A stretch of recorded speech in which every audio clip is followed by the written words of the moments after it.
Hello children, today we are going to start a new topic, reproduction in animals. In the class 7th we have learned about the reproduction in plants. Same as plants, the animals also the reproduction takes place. First of all, what is reproduction? The process of living beings producing offsprings of its species is known as reproduction. If you see, the animals give birth to its young ones of its own to the process of reproduction. What is the need of this reproduction? So, the main need for the reproduction is to continue its species for the next generation. What happens if there is no reproduction? Then we can't see our next generations. So, like other processes, respiration, digestion, the reproduction is an important process which helps for the continuation of the next generation. If you see, I think you may have seen the egg and hen. If I ask the question, is the egg first or the chick first? Can you give the answer for that one? No, we can't give the answer. Why? Because there is no answer for that question. We can't say the hen is first. Why? Because without egg, there is no hen. If egg is first, where does the egg comes from? So, there is no answer for that question. Do all the animals lay eggs? Why some animals will give birth to their young ones and why some animals lay eggs? Based on the classification of the animals are divided into many groups like mammals, birds, aves, that is birds is nothing but aves, reptiles. So, based on the characteristics of the animals, each and every organism has its own features. So, in that, if you see, some animals will give direct birth to their young ones. But whereas some animals like fishes, tortoise, birds, they lay eggs. Whereas some animals like cow, goat, sheep, human beings, tiger, lion, they give direct birth to their young ones. Why they are giving birth to their young ones and why they are laying eggs?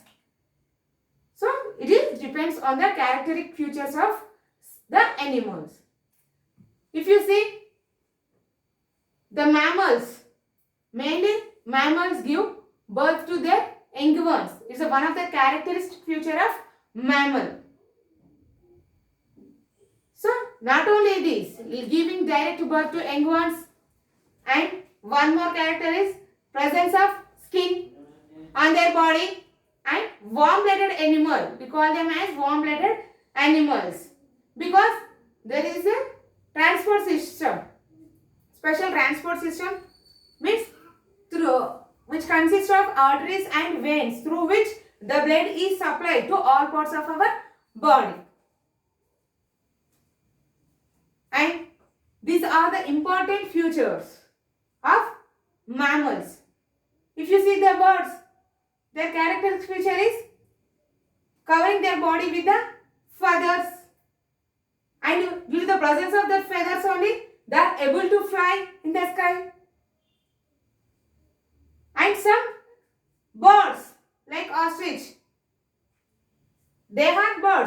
they are not able to fly because they don't have special feathers too, which helps in the flying. And due to the presence of heavy body, it cannot fly. But other birds, due to the presence of feathers, which are very light, and their body is also light, they can fly. And one more thing, the mammals, means the animals which give birth to their young ones, have external ears. But if you see the animals which lays eggs, like frog, birds, they won't have external ears. Internal ear is present. Through the presence of the internal ear only, they are able to hear the sounds. But we cannot see the external ears. So, one more characteristic feature of mammal is presence of the external ear or pinna. We call that as pinna. So, these are some characteristic feature of mammals.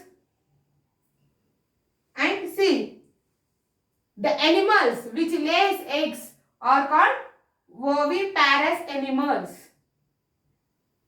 So, it is a characteristic feature. But how can you guess? By observing the animal, does it lay eggs or does it give direct birth to its young ones? We cannot guess or we cannot say. But due to the presence of external ears, we can say the answer. It's a can give birth. If you see the birds, they don't have external ears. Frog, lizard. Can you see ears, external ears? No. So they lay eggs in the process of reproduction. So we call them as oviparous animals. The animals which lays eggs are called oviparous animals. So they don't have external ears. The next one is viviparous animals. For oviparous animals, birds, reptiles, lizard, hen, you can write anything. If you see viviparous, they will give birth to their young ones for the continuity of its species and for the process of reproduction. And one more characteristic feature is they have external ears. By seeing the animals, due to the presence of external ears, we can say it can give birth to its young ones. Example for this one is cow, goat, sheep, lion, tiger, including human beings. So, the oviparous and viviparous animals, these are the differences. And you can see in oviparous, their body is covered with scales, feathers. Whereas viviparous, their body is covered with hair. Next, mode of reproduction. Same as in plants, how the reproduction is. Sexual and asexual. In the process of asexual reproduction, there is no fusion of gametes. That is nothing but we have learned that about vegetative propagation. By cutting the stem, we can get a new plant by planting a seed. So, those are asexual reproduction. But in sexual reproduction, we have learned about how the pollination takes place and how the process of fertilization takes place by the fusion of male and female gametes. Same as in animals also, there are two types of reproductions. Those are asexual reproduction and sexual reproduction. In that, first we are going to learn about asexual reproduction. Same as in plants, here also there is no fusion of male and female gametes. Why? Because like in the higher animals, you can see both male and female. But in some organisms, like microorganisms, lower animals, We cannot say the male and females. So that there is no reproduction, sexual reproduction takes place. They take the process of asexual reproduction for the continuity of their species. For example, for the asexual reproduction are spore formation, fragmentation, budding, binary fission. These all comes under asexual reproduction. In that, today we are going to learn about budding. For example, for budding are hydra. Hydra is a plant. So, in these, the new individuals are developed by birds through the process called budding. If you see, this is the body of the hydra. It's a parent. When the parent is grown up fully, it produces a bird from its body. And when this bird means it's a new bird, young bird which is developed from the mother bird. Then this bird, baby bird will cut from the mother bird and can live individually. See here they are divided individually. Means from the mother we have got the next. So this is about the process of budding. Means the individuals are developed from the mother directly by the process of budding. So we call this process as budding. Example for budding is the hydra. If you see in the binary fission, binary means two, fission means divide. Here fission means divide, fusion means combine. Binary, two. From the mother we are getting two daughter cells. For example, for that one is amoeba. You can see these binary fission in unicellular organisms. Here amoeba is a unicellular organism.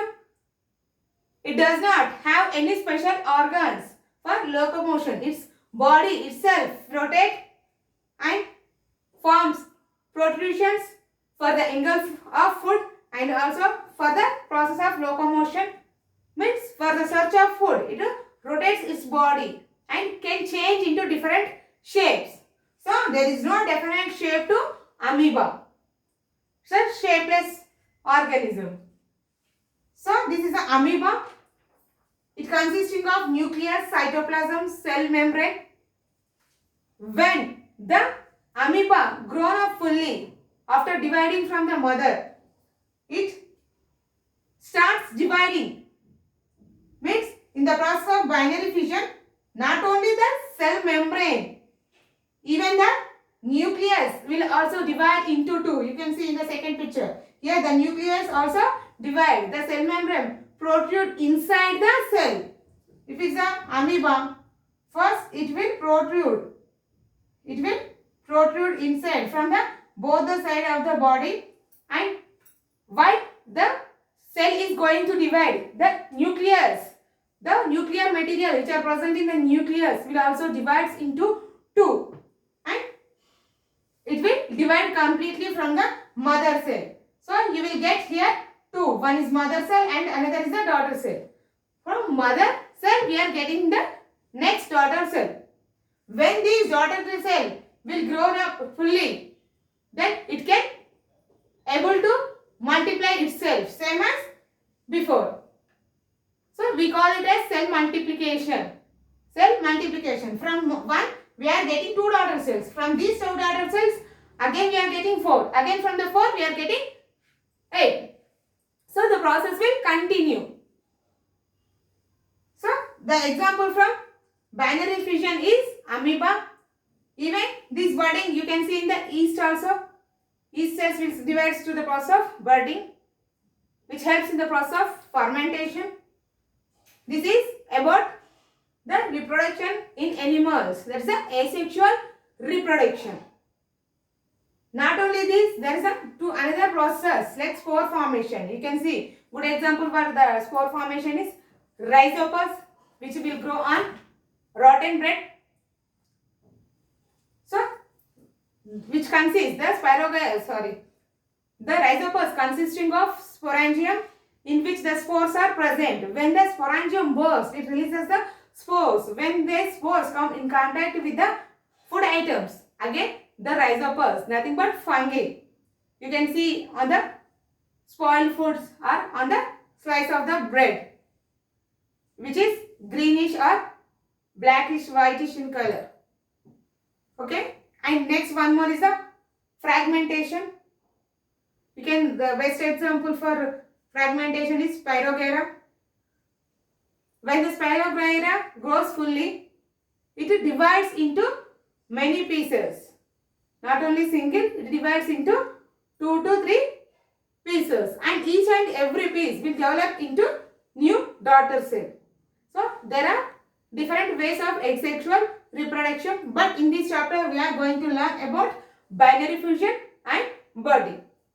In the next class we are going to learn about sexual reproduction, how it takes place. Try to write your own points. Thank you children. See you in the next class.